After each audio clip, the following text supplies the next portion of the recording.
Hi guys, my name is Crystal. Welcome to my YouTube channel. Welcome old subscribers, welcome new. If you like my videos, please press the like button. Please do subscribe. Alexa, what's the time please? It's 9:36 a.m. Alexa, what's the date today? It's Monday the 27th of February. Alexa, what's the weather like?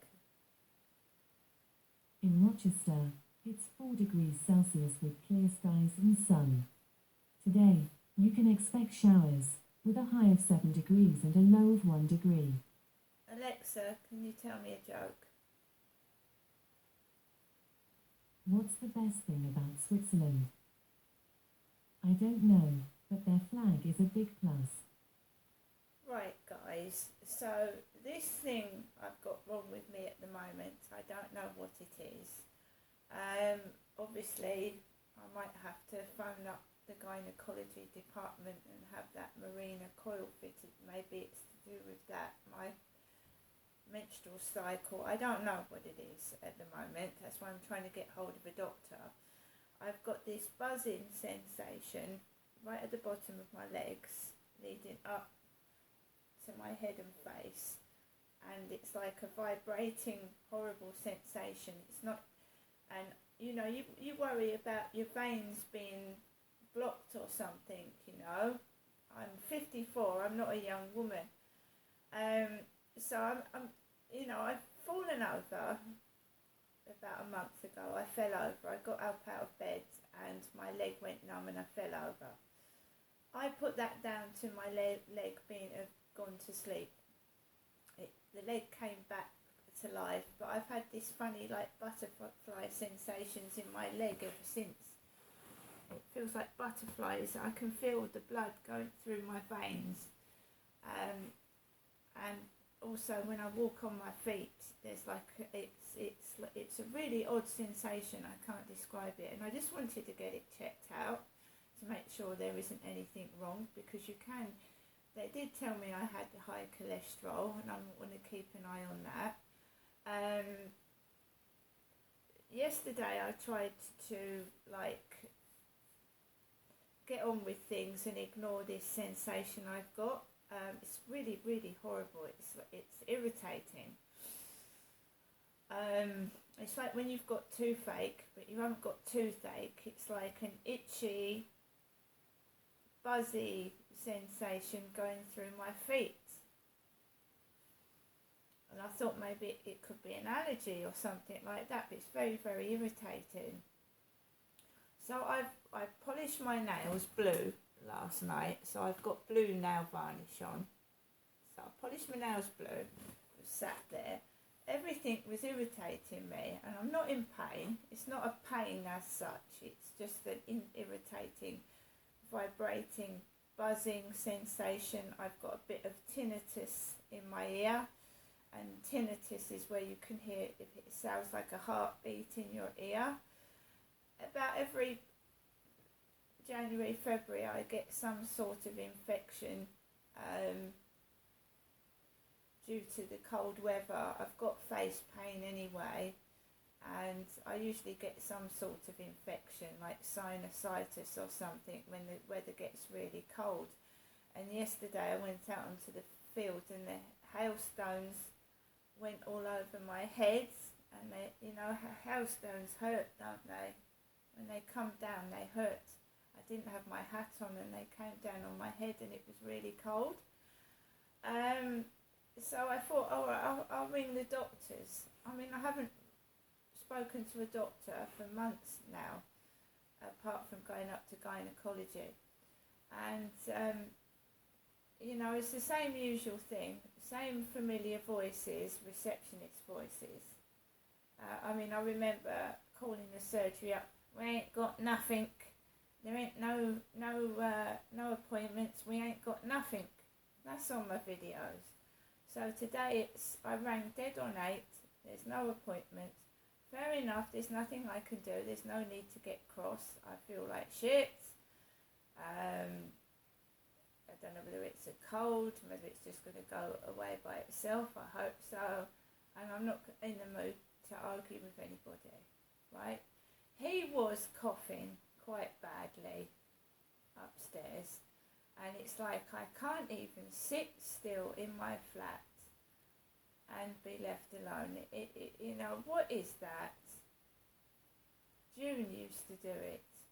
When I lived at Lansdowne Court, I was nearer to Chatham Town Centre. I could go and sit in the library, I could go to the shops and come back. This place is completely different, it's all closed off.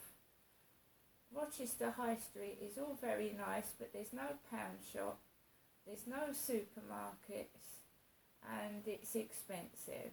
It's posh and it's expensive. You've got the restaurants, you've got the charity shops that are overpriced, and I don't really want to go down there. I haven't got the money to spend. The next port of call is Strood, which is a proverbial dump. It's full of smokers, weed smokers. It's horrible. Then you've got Chatham, which you can go on the train to. Right, I could go on the train to Chatham, but then you get off at the train station, waft of weed in your face. That's all. They just sit outside Wetherspoons smoking drugs. So you go out of the train station and walk into a puff of fucking cannabis, and that makes me feel ill. Right, so the only option for me is to stay indoors. Rochester Riverside can be very nice when the sun's out, the boats are on the water and the nature, it's lovely. If I was left in my flat in peace to sit on the balcony, I wouldn't need to go out anyway.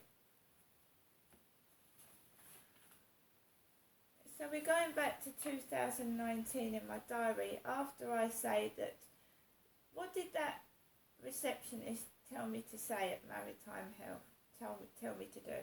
She said download the NHS app, right?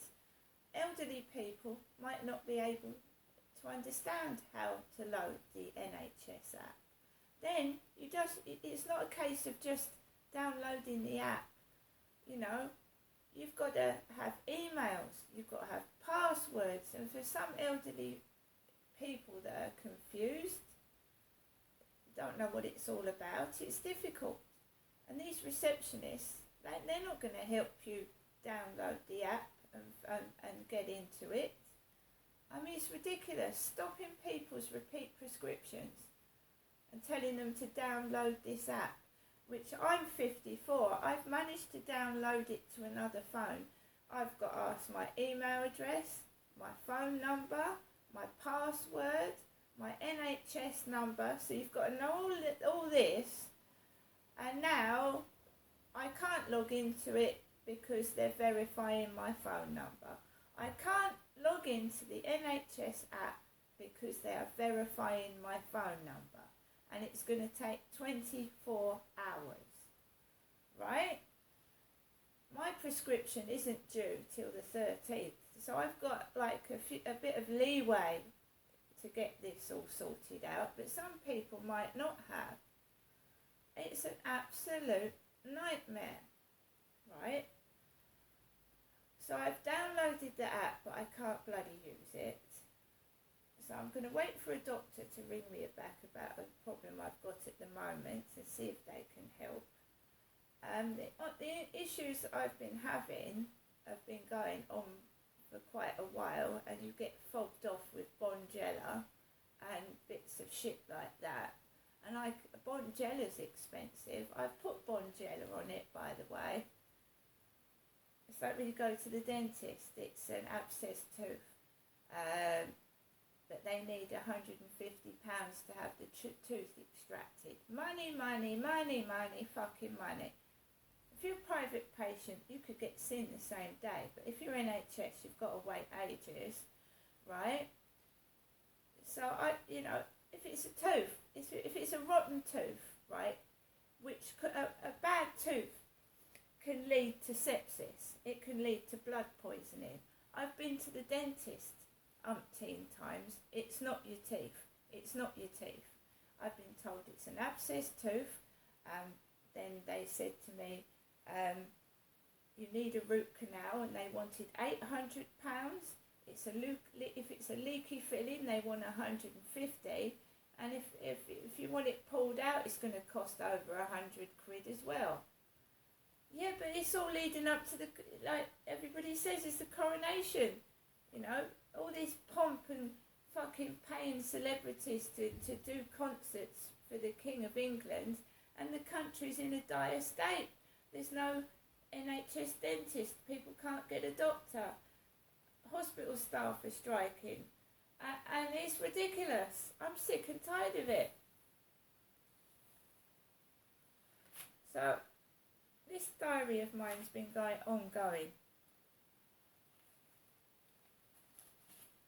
So Monday 9th of September 2019, 11:05 a.m.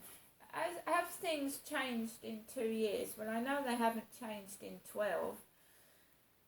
Sorry to say, I started to feel depressed yesterday evening after an email from Pedro Sousa and Umaro Saidu answering my Viva Street ad.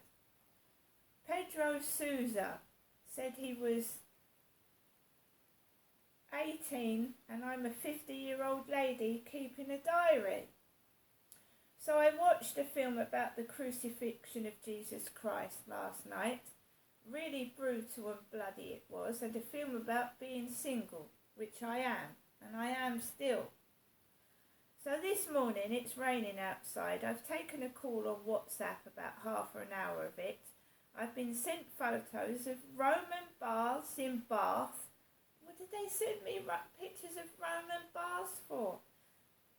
I'm not going on holiday this year, but I'm glad they have been.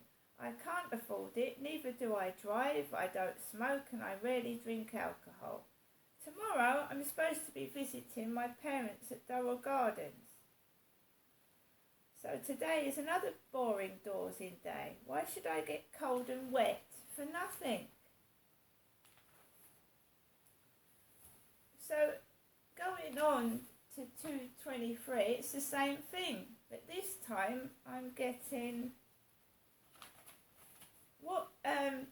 Facebook Messenger messages from Ala Ghibri and El Mohammed.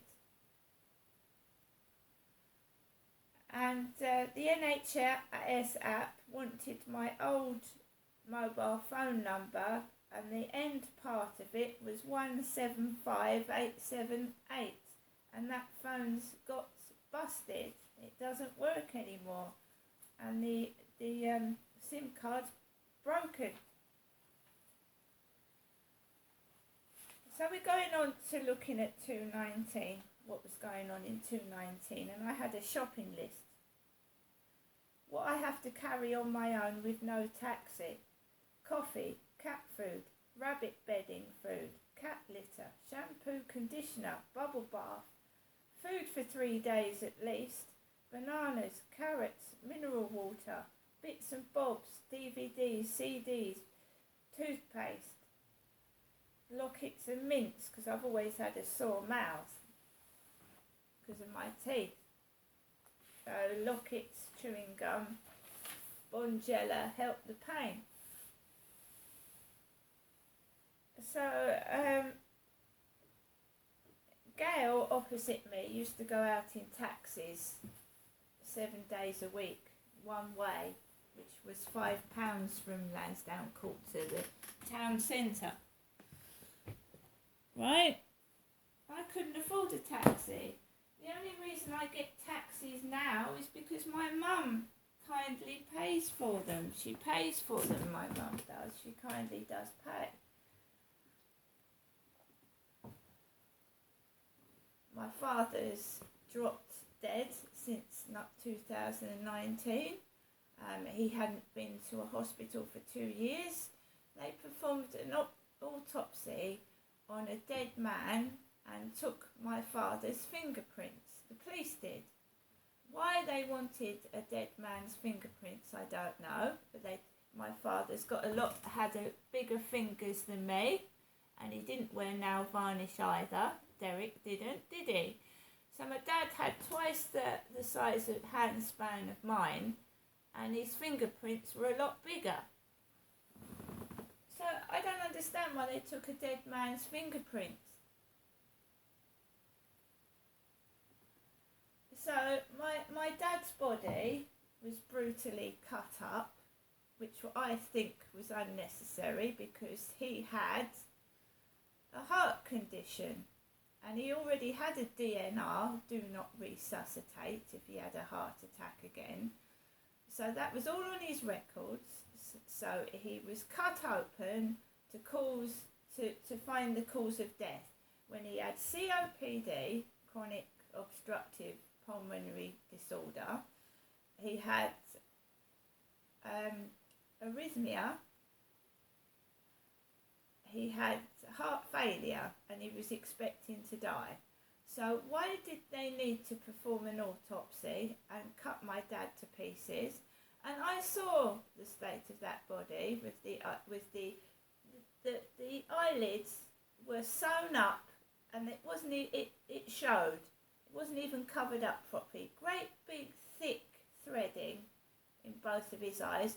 And my mum had told the ladies, the young ladies, the very nice young ladies, like the ones that answer the phone from the doctor's surgery, to rinse my father Derek's mouth out, clip his toenails, wash his hair, and make him smell nice with a bit of lavender.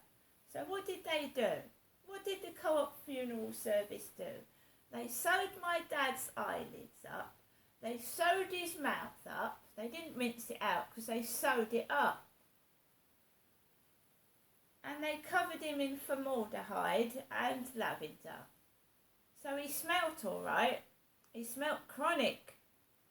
He smelt deathly, and it nearly killed me when I, his daughter, walked into that Arethusa room and was nearly suffocated to death with no windows open.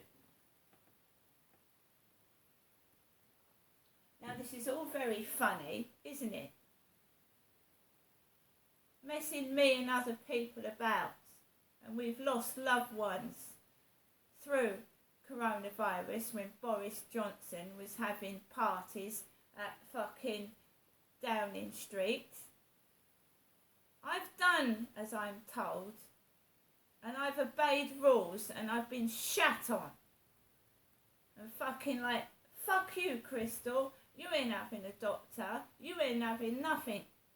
I went through all this in 2008. You're fucking trying to do it to me again. Deprive me of fucking... You're going to deprive me of the fucking air I breathe.